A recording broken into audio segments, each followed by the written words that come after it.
ఏనాడు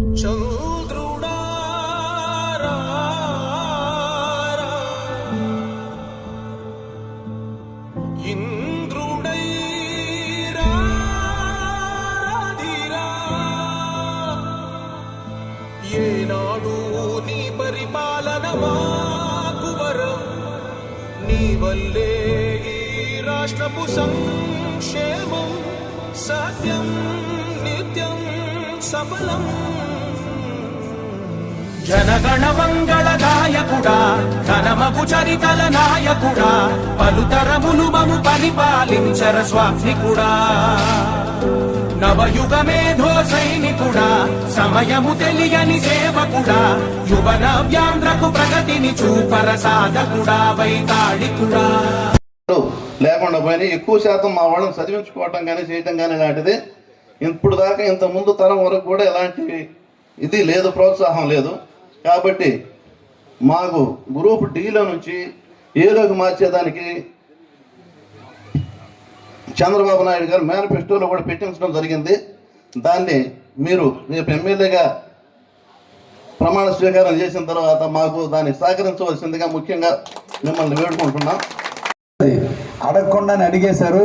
తప్పకుండా స్థానిక సంస్థల ఎన్నికల్లో కానీ రేపటి రోజున జరిగేటువంటి వివిధ పార్టీ పదవుల్లో కానీ లేదా రాష్ట్రంలో ఉన్నటువంటి పదవుల్లో కానీ లేదా స్థానిక మున్సిపల్ ఎన్నికల్లో కానీ లేదంటే నామినేషన్ పదవుల్లో కానీ తప్పకుండా మీకు సముచిత స్థానం నా వైపు నుంచి ఉంటుంది అని నమ్మండి. మనసార వాచ మీకు అందరికి కూడా తెలియజేస్తూ మీరందరూ కూడా నన్ను ఆశీర్వదించండి.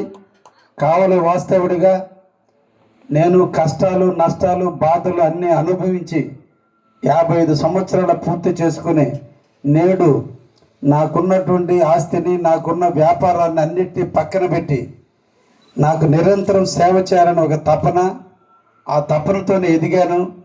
దేవుడి ఆశీస్సులతో పేదవాళ్ళ దీవెనతో నేను నమ్ముకున్న సిద్ధాంతాలతో నేను చేసిన త్యాగాలతో నేను నమ్మి సహాయం చేసిన దానాలతో దేవుడు నా స్థాయికి ఈరోజు ఇచ్చాడు. నాకు 2 ఆడపిల్లలు, పాపకు మ్యారేజ్ చేశా, ఇంకో పాప డాక్టర్ చేస్తుంది. నా ఫ్యామిలీని అందరినీ కూర్చోబెట్టి నాకు సర్వీస్ చేయాలి.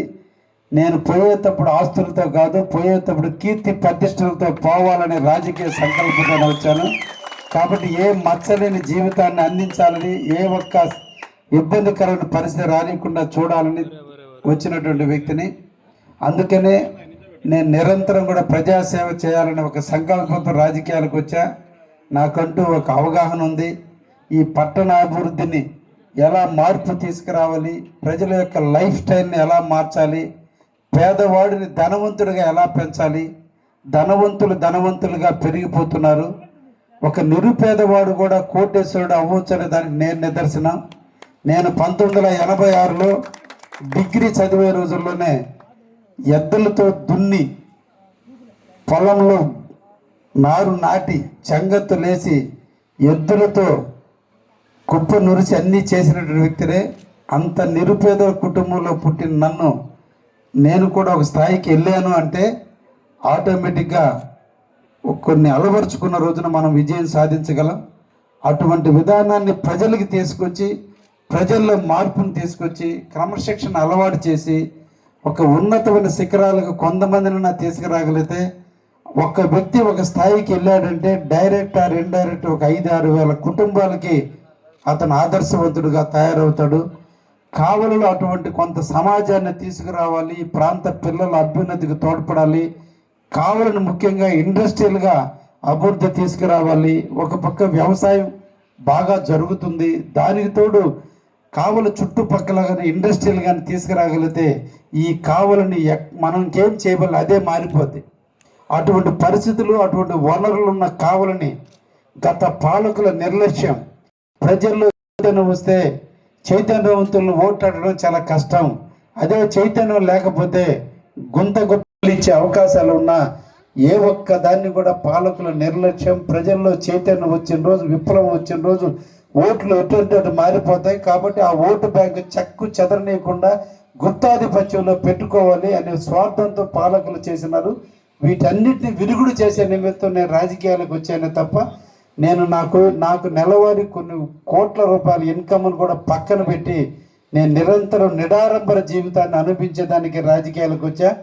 ఇదే నా స్థానంలో ఈరోజు పసుపులేటి సుధాకర్ కానీ ప్రతాప్ కుమార్ రెడ్డి కానీ ఇక్కడికి వచ్చుంటే 10 కార్లతో వచ్చి ఉండేవాళ్ళు. నేను ఒక కారుతోనే వచ్చాను. నా లైఫ్ స్టైల్ అదే. నేను ఒంటరిగానే వస్తా. నా కారులో కనీసం 10 మందిని కూడా తీసుకొచ్చే మనస్తత్వం కాదు. ఇదే జీవితం ఆఖరి వరకు దీంతోనే ఉంటుంది. చేతికి బంగారు కడియం కూడా ఉండదు, తాళ్ళే ఉంటాయి నాకు. అంటే అంత నిడారంబర జీవితాన్ని అనుభవించాలి వచ్చాను కాబట్టి నాకు కొన్ని ఆలోచనలతో వచ్చాను. నేను కొన్ని త్యాగాలు చేయాలని వచ్చినాను. అందుకని నాకు మిగతా వాటి మీద వ్యామోహం తక్కువ. ఎమ్మెల్యే అనగానే 4 గన్మెన్లు కూడా పెట్టుకునే మనస్తత్వం కాదు. బహుశా జీవితంలో ఎమ్మెల్యే తర్వాత గన్మెన్ లేని ఎమ్మెల్యే కూడా బహుశా నేనే అవుతానను. నాకు అటువంటి ఎంజాయ్ చేయాలి అన్నటువంటి ఆలోచన లేదు. ఒక రకమైన ఋషి అవతారం నాది. కాకపోతే ఈ అవతారం ఒంటరి జీవితానికి అలవాటు పడిన నా అవతారంలో కొన్ని సందర్భాల్లో నేను మౌనం వహిస్తే ఎదుటి వ్యక్తులు పలకరేలేదనేది ఒక నింద నాకు మీద వేస్తూ ఉంటారు. ఇది నేను ఒక ఋషి అవతారం, ఎందుకన్నా నాకు అట్లా అలవాటు అయిపోయింది.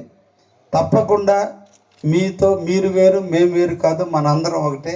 ఏ సమస్య వచ్చినా మీ ఇంటి బిడ్డగా మీ ఇంటి వాసుడుగా మీతో కలిసిమెలిసి ఉంటానని, ఏ ఒక్కదానికి నేను అండదండలుగా ఉంటానని, మా ఇంటి తలుపులు ఎప్పుడు మీకోసం తెరిసే ఉంటాయని, అదేవిధంగా నన్ను కూడా మీ ఇంటికి ఎప్పుడు ఆహ్వానించడానికి సిద్ధంగా ఉండండి. ఏ ఇంట్లో ఏ కార్యం జరిగినా నన్ను ఒక ఆహ్వానితుడిగా మీ ఇంట్లో ఉంచుకోండి అని కూడా ఈ సందర్భంగా మీకు అందరూ కూడా తెలియజేస్తారు. రేపటి జరిగే ఎన్నికల్లో మొట్టమొదటి రాష్ట్ర ముఖ్యమంత్రిగా చంద్రబాబును చేసుకోవాల్సిన అవసరం మనందరికీ ఉంది. మన బిడ్డల జీవితాలు మారాలి. మనం పడ్డ కష్టాలు మన బిడ్డలు పడకూడదు. మనం నిరంతరం ఎండనక వాననక కష్టపడి ఈరోజు ఒక ఉన్నత స్థాయికి అందరం వచ్చాం. రేపటి రోజులు ఎలా ఉంటాయో మన బిడ్డలు కూడా ఒక భవిష్యత్తులో మంచి ఉన్నత స్థాయికి రావాలంటే ఉద్యోగ రూపకల్పన అవసరం చాలా ఉంది. ఇవన్నీ జరగాలంటే ఈ రాష్ట్రానికి చంద్రబాబు ముఖ్యమంత్రి కావాల్సిన అవసరం ఉంది. తప్పకుండా చంద్రబాబును ముఖ్యమంత్రి చేద్దాం. ఆయన ముఖ్యమంత్రి కావాలి, నన్ను ఆశీర్వదించండి. ఎమ్మెల్యేగా నేను చేస్తే నేను ఆయన ముఖ్యమంత్రి చేసేదానికి అవకాశం ఉంటుంది. తప్పకుండా మమ్మల్ని అందరినీ కూడా ఆశీర్వదించండి. మంచి ఉన్నతమైన వ్యక్తి మనకి ఎంపీ అభ్యర్థిగా రాబోతున్నాడు వేమిరెడ్డి ప్రభాకర్ రెడ్డి గారు. దాన గుణం ఉన్నటువంటి వ్యక్తి.